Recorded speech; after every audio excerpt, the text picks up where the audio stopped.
قومی آواز کے ناظرین خوش آمدید۔ آخر وہی کچھ ہونے جا رہا ہے جس کی پیش گوئیاں ہم اپنی سابقہ ویڈیوز میں کرتے آ رہے ہیں۔ جی ہاں دوستو، آذربائیجان آرمینیا کی جنگ حق و باطل کی جنگ میں تبدیل ہوتی نظر آ رہی ہے۔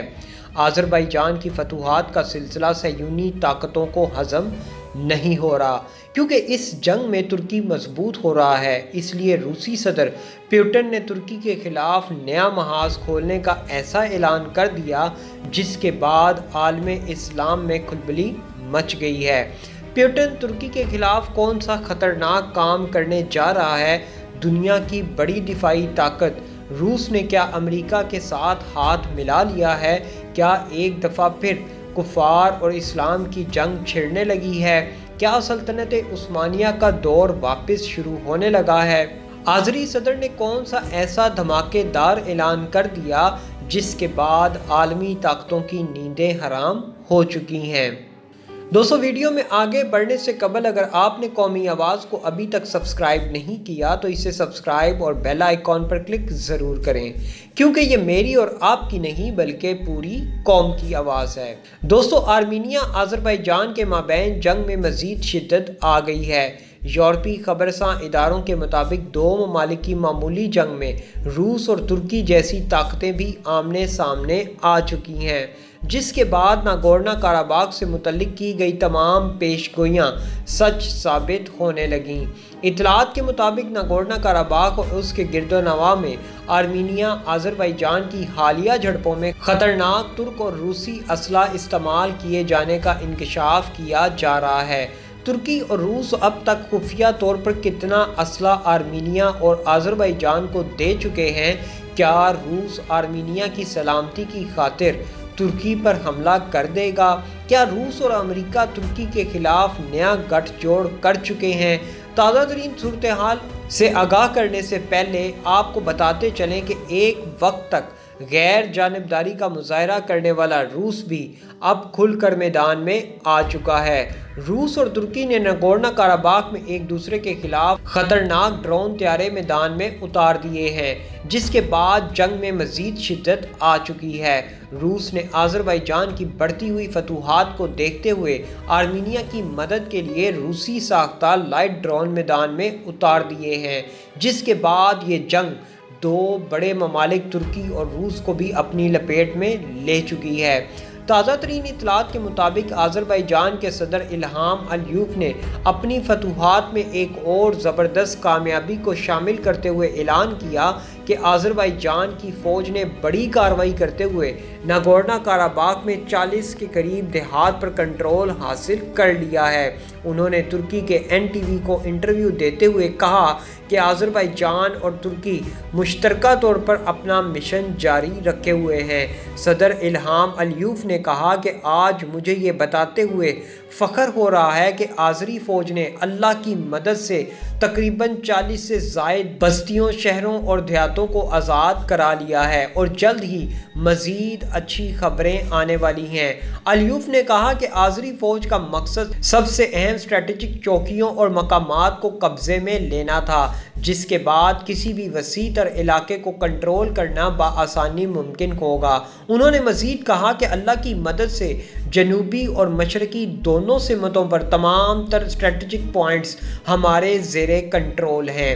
انہوں نے کہا کہ اب تک کے کامیاب ترین آپریشن کے نتیجے میں اہم ترین شہر جبرائیل اور فضولی کے بہت سے دیہاتوں پر آذری پرچم لہرا دیا گیا ہے، جس کے بعد فتح کیے جانے والے علاقوں میں اذانیں دی گئیں۔ علیوف نے کہا کہ آذربائیجان اب بھی اس مسئلے کے پرامن حل کے لیے بات چیت کرنے کے لیے تیار ہے، لیکن اگر گزشتہ بار کی طرح آرمینیا کی جانب سے جنگ بندی کی خلاف ورزی کی گئی تو کسی بھی صورت اس جنگ کو روکنا ممکن نہیں ہوگا۔ دوستو، امریکی وزیر خارجہ مائک پومپیو کے متنازع بیان نے آرمینیا آذربائیجان جنگ میں جلتی پر تیل کا کام کر دیا۔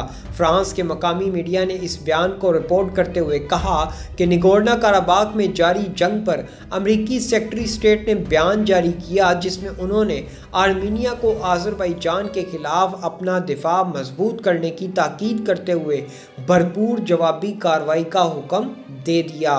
خیال رہے کہ ناگورنو قراباخ کے معاملے پر یہ امریکہ کی جانب سے پہلا بیان تھا جس میں امریکہ کی جانب سے آرمینیا کو سخت رویہ اختیار کرنے کی تلقین کی گئی۔ پومپیو نے انٹرویو دیتے ہوئے کہا کہ ہمیں امید ہے آرمینی جنگجو آذربائیجان کے اقدامات کے خلاف دفاع کرنے میں کامیاب ہو جائیں گے۔ پومپیو نے امید ظاہر کی کہ امید ہے جلد ہی دونوں فریق جنگ بندی کے لیے آمادگی کا اظہار کر دیں گے کیونکہ نگورنو قرباخ کا مسئلہ عالمی مسئلہ بن چکا ہے۔ ان کا کہنا تھا کہ امریکہ کے آرمینیا اور آذربائیجان دونوں کے ساتھ بڑھتے ہوئے اسٹریٹجک تعلقات ہیں جس پر امریکہ نے پچھلے 2 ہفتوں سے اس جنگ پر غیر جانبداری کا اظہار کیا ہے اور دونوں فریقوں سے بات چیت کرنے پر زور دیا۔ پومپیو نے نیٹو کے اتحادی اسلامی ملک ترکی پر بھی تنقید کی جس نے اس تنازع میں آذربائیجان کی براہ راست حمایت کی ہے۔ پومپیو نے کہا ترک جنگجوؤں کے خلاف آذربائیجان میں موجودگی اور آرمینیا کے خلاف لڑنے کے مکمل شواہد موجود ہیں۔ امریکہ کی جانب سے ترکی کی اس مداخلت پر شدید رنج کا اظہار کیا گیا۔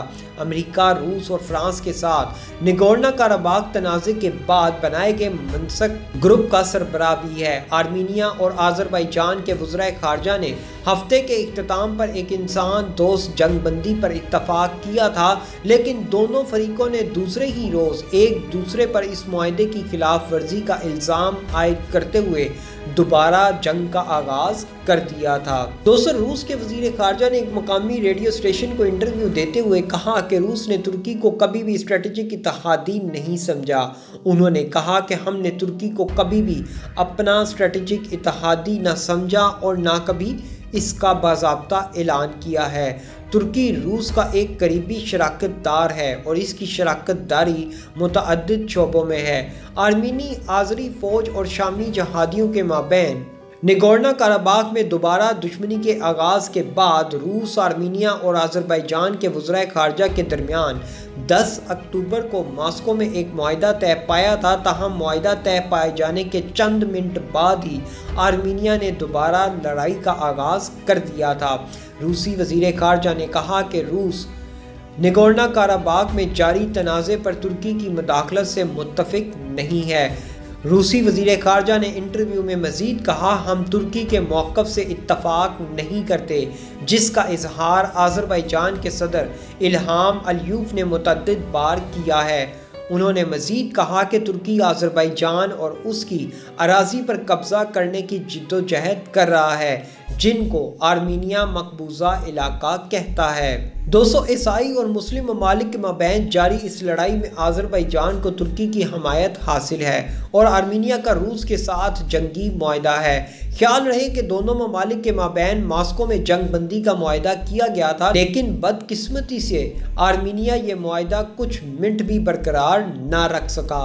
ترک صدر کی جانب سے اس معاہدے کا خوب خیر مقدم کیا گیا تھا لیکن ان کا کہنا تھا کہ یہ معاہدہ ایک طویل مدت کے لیے کارآمد ثابت نہیں ہو سکتا۔ اطلاعات کے مطابق دونوں ممالک میں جنگ جاری رکھنے کی ایک وجہ عدم اعتماد بھی ہے۔ دونوں اطراف میں یہ شبہ پایا جاتا ہے کہ دوسرا فریق جنگ بندی کی آڑ میں زیادہ نقصان پہنچانے کی کوشش کرے گا۔ تازہ ترین اطلاعات کے مطابق ترکی کی اسپیشل فورسز کا ایک وفد آذربائیجان کے باروت نامی قصبے میں داخل ہوا جہاں انہوں نے بڑی کارروائی کرتے ہوئے آذربائیجان کا پرچم لہرا دیا تھا۔ ترک جنگجوؤں کا ایک ہی ہدف تھا جس کا مقصد مقبوضہ علاقوں کو آزاد کروانا تھا۔ انہوں نے اسی علاقے پر حملے کیے اور یہاں پر آذربائیجان کے پرچم لہرا دیے۔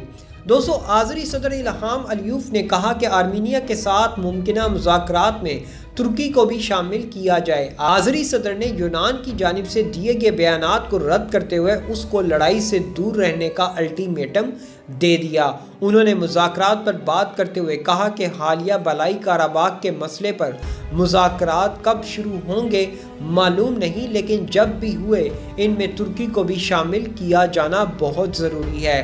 علیوف نے کہا کہ فرانس، روس اور امریکہ پر مشتمل منسق گروپ جانبدار ہے اور اب انہی کے کہنے پر یونان بھی اس جنگ میں کودنے کی کوشش کر رہا ہے جس کا ایک اہم مقصد ترکی کو پریشر میں لا کر آرمینیا کے ساتھ مذاکرات کے لیے آذربائیجان کو میز پر لایا جانا ہے۔ ترک قومی اسمبلی کے اسپیکر مصطفی شین کا کہنا تھا کہ اب آرمینیا ایک عالمی مسئلے کی شکل اختیار کر چکا ہے اور آرمینیا غلط راستے پر گامزن ہے۔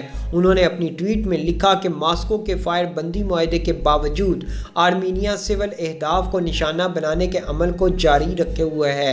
ان حملوں کے ذریعے براہ راست شہریوں کو ہدف بنائے جانے کی بنا پر جنگی جرم ہونے اور اس کے خلاف عدالتی کارروائی کیے جانے پر زور دینے والے ترک اسپیکر نے بتایا کہ آرمینیا اب ایک عالمی مسئلے کی ماہیت حاصل کر چکا ہے۔ تمام فریقوں کو ہوش کے ناخن لیتے ہوئے آرمینیا آذربائیجان کا پرامن حل تلاش کرنا چاہیے۔ ایسی مزید معلوماتی ویڈیوز دیکھنے کے لیے قومی آواز کو سبسکرائب اور بیل آئیکن پر کلک ضرور کریں، کیونکہ یہ میری اور آپ کی نہیں بلکہ پوری قوم کی آواز ہے۔